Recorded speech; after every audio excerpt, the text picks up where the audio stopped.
Hello, this is Darrell Castle with today's Castle Report. Today is Friday, July 17th, 2020. And on today's report, I will be talking about the resignation of Bari Weiss from the New York Times, along with what her resignation actually says about the Times, a newspaper of record for America and for the world. For you see, Bari did not go gentle into that good night. She wrote a scathing letter announcing her resignation. We'll talk about that. The Castle family continues to do well in our new virus-dominated world, but the family daughter remains stuck in the middle of her 5th month of exile out of this country. I will admit to allowing some anger to creep into my life over her condition. I am known to occasionally rant to Joan on the order of, how long can they justify holding her hostage and telling her they have no idea how long her sentence is? We carry on, and we try to make something positive out of our periodic video calls with her. Today, however, I'm going to talk about what I consider to be one of the most important events in the history of American journalism, and that is the resignation of Bari Weiss. Bari was the New York Times opinion columnist and editor, and she resigned last Monday after sending a scathing letter to her boss, New York Times publisher A.G. Sulzberger. I'm going to let her do most of the talking today, so you can understand the gravity of the reasons she cited for her resignation. In brief, she cited bullying from colleagues and said that the Times is no longer a place where intellectual curiosity is tolerated, that she was essentially forced out by a mob of woke insiders who disagreed with her wrong think.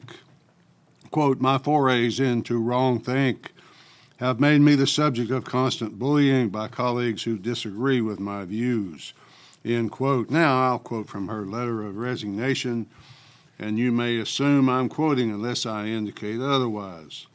"It is with sadness that I write to tell you that I am resigning from the New York Times. I joined the paper with gratitude and optimism 3 years ago. I was hired with the goal of bringing in voices that would not otherwise appear in your pages, first-time writers, centrists, conservatives, and others who would not naturally think of the Times as their home. The reason for this effort was clear: the paper's failure to anticipate the outcome of the 2016 election meant that it didn't have a firm grasp of the country it covers.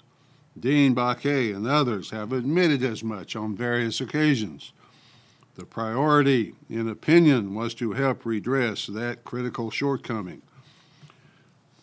She goes on to talk about a long list of names she was successful in bringing into the paper, and then we take up her story again and continue the quote. "But the lessons that ought to have followed the election, lessons about the importance of understanding other Americans, the necessity of resisting tribalism, the centrality of the free exchange of ideas to a democratic society have not been learned. Instead, a new consensus has emerged in the press, but perhaps especially at this paper. The truth isn't a process of collective discovery, but an orthodoxy already known to an enlightened few, whose job it is to inform everyone else. Twitter is not on the masthead of the New York Times, but Twitter has become its ultimate editor, as the ethics and mores of that platform have become those of the paper. The paper itself has increasingly become a kind of performance space. Stories are chosen and told in a way to satisfy the narrowest of audiences, rather than to allow a curious public to read about the world and then draw their own conclusions. I was always taught that journalists were charged with writing the first rough draft of history. Now history itself is one more ephemeral thing molded to fit the needs of a predetermined narrative. My own forays into wrong think have made me the subject of constant bullying by colleagues who disagree with my views. They have called me a Nazi and a racist. I've learned to brush off comments about how I'm writing about those Jews again. Several colleagues perceived to be friendly with me were badgered by coworkers. My work and my character are openly demeaned on company-wide Slack channels where masthead editors regularly weigh in. There are some co-workers who insist I need to be rooted out if this company is to be a truly inclusive one, while others post axe emojis next to my name. Still other New York Times employees publicly smear me as a liar and a bigot on Twitter with no fear that harassing me will be met with appropriate action. They never are. There are terms for all of this: unlawful discrimination, hostile work environment, and constructive discharge. I'm no legal expert, but I know that this is wrong. I do not understand how you have allowed this kind of behavior to go on inside your company in full view of the paper's entire staff and the public. I certainly can't square how you and other Times leaders have stood by while simultaneously praising me in private for my courage showing up for work as a centrist at an American newspaper. Should not require bravery. Part of me wishes I could say that my experience was unique, but the truth is that intellectual curiosity, let alone risk-taking, is now a liability at the Times. Why edit something challenging to our readers or write something bold only to go through the numbing process of making it ideologically kosher when we can assure ourselves of job security and clicks by publishing our 4,000th op-ed arguing that Donald Trump is a unique danger to the country and the world, and so self-censorship has become the norm? What rules remain at the Times are applied with extreme selectivity if a person's ideology is in keeping with the new orthodoxy? They and their work remain unscrutinized. Everyone else lives in fear of the digital thunderdome. Online venom is excused so long as it is directed at the proper targets. Now, skipping a couple of paragraphs about individuals, examples that Bari gives, we begin again. The paper of record is more and more the record of those living in a distant galaxy, one whose concerns are profoundly removed from the lives of most people. This is a galaxy in which, to choose just a few examples, the Soviet space program is lauded for its diversity. The doxing of teenagers in the name of justice is condoned, and the worst caste systems in human history includes the United States alongside Nazi Germany. Even now, I'm confident that most people at the Times do not hold these views, yet they are cowed by those who do. Why? Perhaps because they believe the ultimate goal is righteous.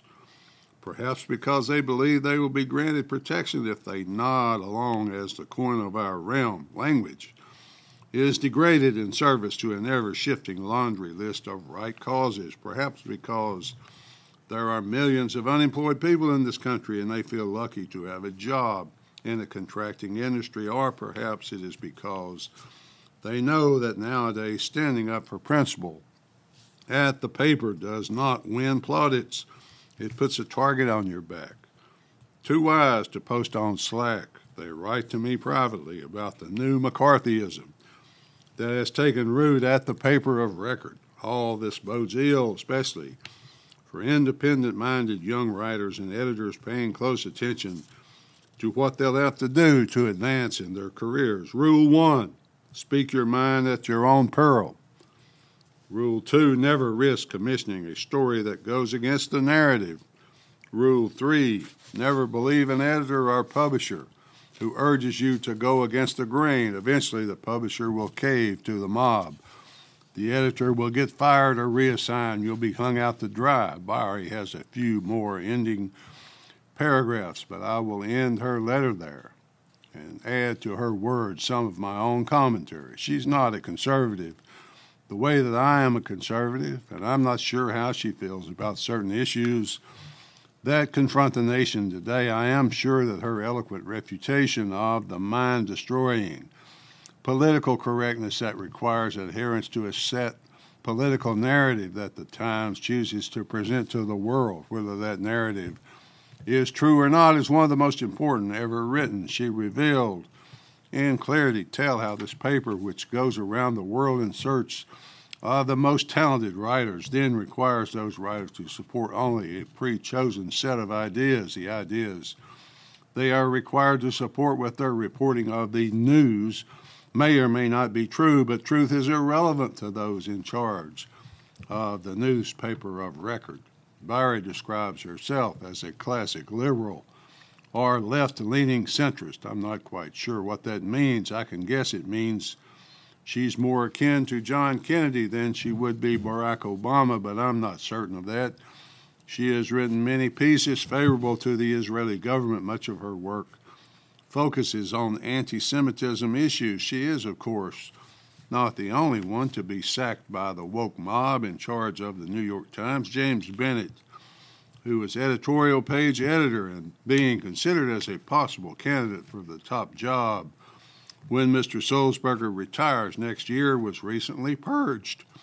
It seems that he had the audacity to allow a U.S. senator from the state of Oklahoma to publish an op-ed agreeing with President Trump that riots and looting should be met with armed force and law and order should be restored. He was simply not wanted, no matter how talented, if he deviated in any way from the acceptable narrative. Bari angered the mob, who apparently put her on its hit list when she made the campaign against Mr. Bennett public. There is nothing that lies hate more than truth. Darkness flees from the light because it cannot stand in the face of the light, so it will hate and punish the light whenever possible. The sad part is the Times is not unusual.